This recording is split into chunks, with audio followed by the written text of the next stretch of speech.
دوستوں ایک گھر میں ایک ڈاکٹر آتا ہے۔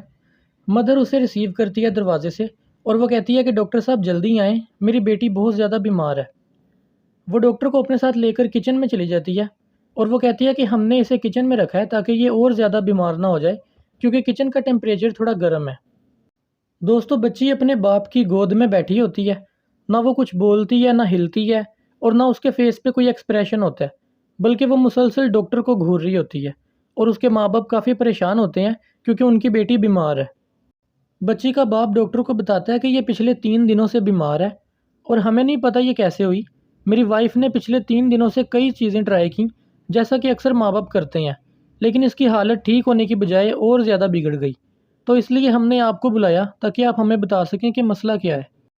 ڈاکٹر پوچھتا ہے کہ کیا اس کا گلا خراب ہے، تو ماں باپ جواب دیتے ہیں کہ نہیں، بلکہ اس نے تو ہمیں کہا ہے کہ اس کا گلا بالکل ٹھیک ہے۔ ڈاکٹر نے کہا کہ کیا آپ نے دیکھا ہے اس کا گلا؟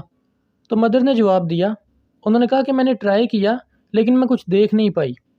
دوستو ڈاکٹر سوچتا ہے کہ آج کل اسکول کے بچوں کو ڈفتھیریا بہت زیادہ ہو رہا ہے، تو کہیں اس بچی کو بھی ایسا ہی نہ ہو۔ وہ پروفیشنلزم کا اظہار کرتے ہوئے ایک سمائل دیتا ہے اور بچی کو اس کے نام سے بلاتا ہے، میتھلڈا۔ وہ کہتا ہے میتھلڈا اپنا منہ کھولو اور مجھے دیکھنے دو۔ ڈاکٹر یہ بات کئی بار کہتا ہے، بلکہ وہ اپنے ہاتھ بھی دکھاتا ہے کہ دیکھو میرے ہاتھ میں کچھ نہیں ہے، میں تمہیں نقصان نہیں پہنچاؤں گا، میں تو صرف تمہیں ٹھیک کرنا چاہتا ہوں۔ لیکن بچی اس کا کوئی جواب نہیں دیتی، بلکہ وہ ایک الٹا ہاتھ گھماتی ہے اور ڈاکٹر کی اینک دور جا کے گرتی ہے۔ بچی کے اس بیہیویئر پہ اس کے ماں باپ ڈاکٹر سے معافی بھی مانگتے ہیں، بلکہ بچی کی ماں تو اسے ڈانٹتی بھی ہے۔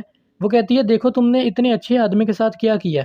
دوستو بچی کی اس حرکت پر ڈاکٹر غصے میں آ جاتا ہے اور وہ اس کی ماں سے کہتا ہے کہ پلیز مجھے بار بار اچھا آدمی نہ کہیں اس کے سامنے، بلکہ میں تو صرف یہ دیکھنے آیا ہوں کہ کہیں اسے ڈفتھیریا تو نہیں ہے، ایسا نہ ہو کہ کہیں وہ مر جائے۔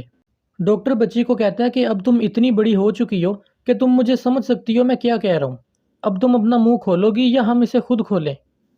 دوستو یہ بات سن کر بھی بچی کوئی جواب نہیں دیتی۔ اب جنگ شروع ہو جاتی ہے۔ ڈاکٹر باپ کو کہتا ہے کہ تم اس کی کلائیاں مضبوطی سے دبا کر رکھو اور خود اس کا منہ کھولنے کی کوشش کرتا ہے۔ اب بچی چیختی چلاتی ہے اور کہتی ہے کہ مجھے چھوڑو۔ مدر روکنے کی کوشش بھی کرتی ہے، لیکن ہسبینڈ اسے ڈانٹ دیتا ہے اور کہتا ہے کہ کیا تم چاہتی ہو کہ ہماری بیٹی ڈفتھیریا سے مر جائے؟ دوستو بچی نے اپنے دانتوں کو زور سے دبایا ہوتا ہے، ڈاکٹر زبردستی اس کا منہ کھولتا ہے اور ایک ٹول جس کا نام ہے ووڈن سپیٹولا وہ اس کے منہ میں رکھتا ہے اور بچی پھر اپنے دانتوں کو زور سے دبا لیتی ہے۔ اس پر ڈاکٹر کو اور زیادہ غصہ آتا ہے۔ وہ مدر سے کہتا ہے کہ چمچ جیسی کوئی چیز لا کر مجھے دو۔ جب وہ لے آتی ہے تو ڈاکٹر اس کے منہ میں ڈال کر اس کی زبان کو نیچے دھکیلتا ہے اور دیکھنے کی کوشش کرتا ہے۔ دوستو اس دوران بچی کے منہ سے خون بھی نکل آتا ہے، لیکن ڈاکٹر پھر بھی نہیں رکتا، کیونکہ ڈاکٹر نے اس سے پہلے بھی 2 بچوں کو مرتے ہوئے دیکھا، صرف اس وجہ سے کہ ان کے نخروں کی وجہ سے انہیں صحیح طرح ٹریٹ نہیں کیا گیا۔ ڈاکٹر نے جب اس کی زبان نیچے دبائی تو اس نے دیکھا کہ اس کے گلے میں 2 ٹونسلز تھے جسے وہ پچھلے 3 دنوں سے چھپا رہی تھی، اور اس نے اپنے ماں باپ کو بھی نہیں بتایا، صرف اس وجہ سے کہ اسے دوائی کھانی پڑے گی اور یہ سب چیزوں کو فیس کرنا پڑے گا۔ ڈاکٹر کہتا ہے ابھی تک تو وہ بچی اپنے آپ کو بچا رہی تھی، یعنی ڈیفینسو موڈ میں تھی، لیکن پھر اس نے میرے پہ اٹیک شروع کر دیا۔ اس نے اپنے باپ کی گود سے چھلانگ لگائی اور میرے اوپر چڑھ دوڑی۔ تو دوستو یہاں پہ سٹوری ختم ہو جاتی ہے۔ مجھے امید ہے آپ کو ویڈیو پسند آئی ہوگی۔ اگر آپ کا کوئی سوال یا سجیشن ہو آپ کمنٹس میں بتا سکتے ہیں۔ ملتے ہیں اگلی ویڈیو میں، تب تک کے لیے اللہ حافظ۔